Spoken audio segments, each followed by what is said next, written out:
और बाद में कई सारी पब्लिश किए जाने वाले सोर्सेज से ये भी पता चलता है कि ये कोई अननोन सोर्सेज से आया है। मतलब इसे किसी ने जान सुन के बनाया है अपने फ़ायदे के लिए। ये मैन मेड भी हो सकता है। तो कैसे हैं आप लोग? उम्मीद करते हैं खैरियत से होंगे। मैं आसिफ अनवर बहुत बहुत स्वागत करता हूं आपका हमारे और आपके प्यारे से चैनल आसिफ अनवर ऑफिशियल में।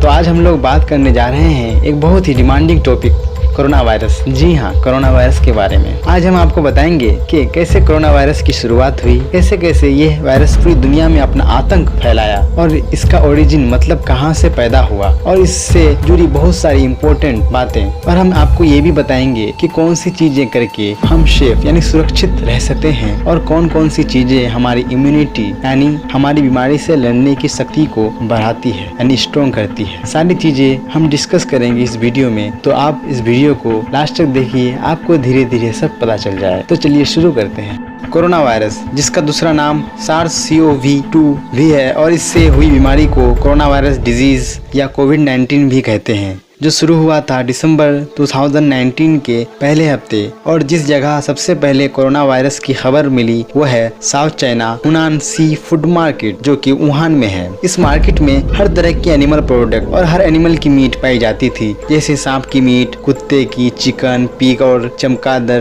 बेट एक्सेट्रा एक्सेट्रा। सबके सब एक ही जगह south China Wuhan sea food market को इस कोरोना पेंडेमिक का स्टार्टिंग पॉइंट माना जाता है। असल में इससे पहले कोरोना वायरस जानवरों में पाया जाता था और ये जनरली जानवरों में ही पाया जाने वाला वायरस है। जहां इतनी तरह के एनिमल्स प्रोडक्ट पाए जाए, इसने चांस दे दिया कि कोरोना वायरस जानवरों से इंसानों में जंप कर सके। और दिसंबर के महीने में कुछ ऐसा ही हुआ। पहले ये एक इंसान को इन्फेक्ट किया होगा, फिर धीरे धीरे इस इंसान से बाकी इंसानों में फैला और इससे एक चेन बन गया। दिसंबर के फर्स्ट वीक से लेके जनवरी के फर्स्ट वीक तक वहाँ पे हाहाकार मचा और 1 जनवरी को उस मार्केट को शट डाउन यानी बंद कर दिया गया। और जब चाइना के साइंटिस्ट ने इस वायरस की जेनेटिक कोड को देखा तो यह बहुत ज्यादा सिमिलर बेट के जैसा था, यानी चमगादड़ से मिलता जुलता था। इसका मतलब यह है कि ये चमगादड़ से ही निकला है। लेकिन journal of medical virology scientist ने एक और रिसर्च किया, जो कि कुछ दिन बाद की गई, तो उन्हें यह पता चला कि ये कोबरा सांप के जेनेटिक्स से मिलता जुलता है, जो उस मार्केट में बेचे जाने वाले सांप से आया है। और बहुत सारे साइंटिस्ट का मानना यह भी है कि ये मल्टीपल एनिमल से आया है, यानी अलग अलग जानवरों से, क्योंकि यहाँ बेट, सांप, चमगादड़ सब एक साथ बेचा जाता था। इसलिए हो सकता है कि ये सब जानवरों से मिलके आया हो। और बाद में कई सारी पब्लिश किए जाने वाले सोर्सेज से ये भी पता चलता है कि ये कोई अननोन सोर्सेज से आया है। मतलब इसे किसी ने जान सुन के बनाया है अपने फायदे के लिए। ये मैन मेड भी हो सकता है। अभी तक के जितने सारे रिसर्च की गई हो, अभी तक कोई कॉन्क्रीट यानी ठोस सबूत नहीं मिल रहा है कि कोरोना वायरस का ओरिजिन असल में है कौन सा। चाइना में इस वायरस के फैलने के बाद एक लोगों को सिम्टम्स यानी लक्षण नजर आने लगे। उसके बाद चाइना के एक डॉक्टर लियुएन लियांग ही इसके पास कोरोना के सबसे पहले पेशेंट भेजे गए। जब डॉक्टर ली इस वायरस को इंस्पेक्ट किए, इसे स्टडी किए, तब उन्हें पता चला कि यह वायरस एक नया वायरस है जो आज से पहले किसी भी इंसान में नहीं पाया गया और जिसके प्रॉपर्टीज के बारे में उन्हें कुछ भी पता नहीं था। तो उन्होंने अपने डॉक्टर्स के ग्रुप में सबको चेतावनी दी और इसको लेके सीरियस होने को कहा। और उनको पता था कि ये बाद में जाके बहुत भयंकर रूप से फैल सकता है। तब चाइना में इस वायरस के साथ साथ ये बातें भी फैलने लगी।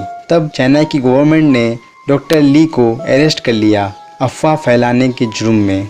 चाइना की गवर्नमेंट को लग रहा था कि डॉक्टर ली अफवाह फैला रहे हैं और लोगों में डर पैदा कर रहे हैं, जिसके कारण उन्हें अरेस्ट कर लिया गया। डॉक्टर ली के अरेस्ट होने के बाद जो हुआ उसे इतिहास के पन्नों में सुनहरे अक्षरों में लिखा जाएगा। डॉक्टर ली के अरेस्ट से पहले कुछ ही पेशेंट थे, लेकिन उसके बाद पूरे वुहान शहर में बहुत ही ज़्यादा तादाद में लोग इन्फेक्ट होने लगे। यहाँ तक कि डॉक्टर ली, जिन्होंने कोरोना वायरस के बारे में सबसे पहले बताया था कि ये बहुत ख़तरनाक वायरस है, उन्हें भी इन्फेक्ट कर लिया और 7 फरवरी 2020 को इनकी मौत हो गई। अगर चाइना की गवर्नमेंट डॉक्टर ली को सीरियसली लेती और उन्हें अरेस्ट नहीं करती और उनको अपना काम सही ढंग से करने देती तो शायद ये वायरस इतना नहीं फैलती। वुहान शहर से अब ये वायरस दूसरे कंट्री में भी फैल गया और देखते देखते 2020 के जनवरी, फरवरी, मार्च, अप्रैल, मई के महीनों में इनके केसेस दिन ब दिन बढ़ते ही जा रहे हैं और 11 मार्च 2020 में WHO वर्ल्ड हेल्थ ऑर्गेनाइजेशन ने इसे ऑफिशियली ग्लोबल पेंडेमिक यानी महामारी घोषित कर दिया।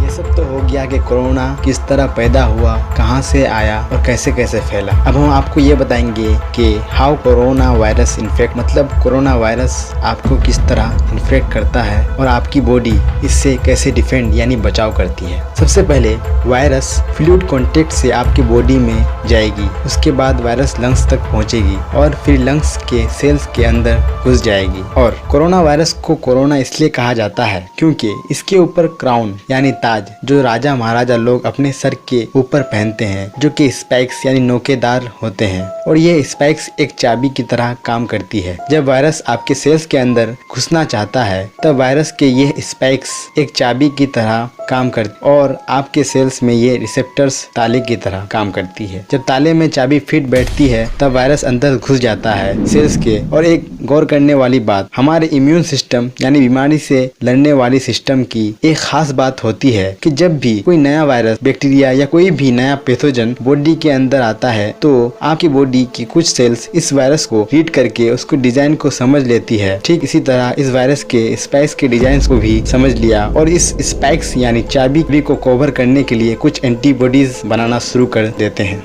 वायरस एक्चुअली में एक गोल सा बॉडी होता है जिसके अंदर जेनेटिक मटेरियल्स होते हैं। ये अपने आप को तभी मल्टीप्लाई कर सकता है जब ये किसी लिविंग बीइंग यानी किसी इंसान के अंदर जाए। वायरस नॉन लिविंग यानी निर्जीव चीजें जैसे मेटल या प्लास्टिक जैसे चीजों से भी ट्रांसफर हो सकता है, पर बाहरी सरफेसेस में ये कुछ घंटे ही जिंदा रह सकती है। लेकिन जब किसी वायरस को लिविंग होस्ट मिलता है तब, जैसे कि मैंने आपको पहले भी बताया है, अगर ये लंग्स तक पहुंच गया आपके मुंह या नोज से, तब ये आपके सेल्स में एक तरह की चाबी और ताले की तरह अपने जेनेटिक मटेरियल्स को ट्रांसफर कर देता है।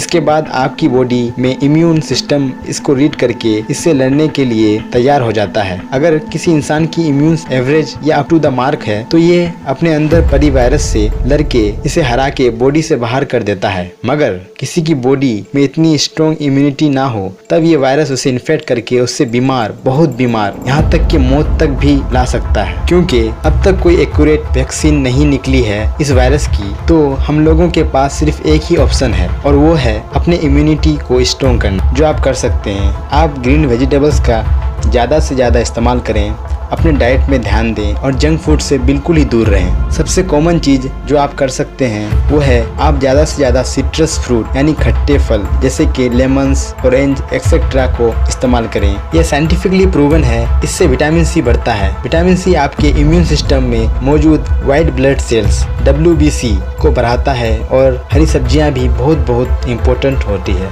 दूसरी चीज़ जो आप कर सकते हैं वो है वॉश योर हैंड्स। जी आपको पता ही होगा, असल में होता यह है कि कोरोना एक लेयर ऑफ फैट यानी एक फैट की परत से बनी होती है। हैंड वॉश या सोप उस फैट को ब्रेक कर देता है और इससे कोरोना वायरस का पावर कम से कम हो जाता है और वो आपको इन्फेक्ट नहीं कर पाता। और हैंड स्लिपरी होने की वजह से वायरस के कुछ टुकड़े जो बच जाते हैं वो फिसल के पानी के साथ बह जाते हैं।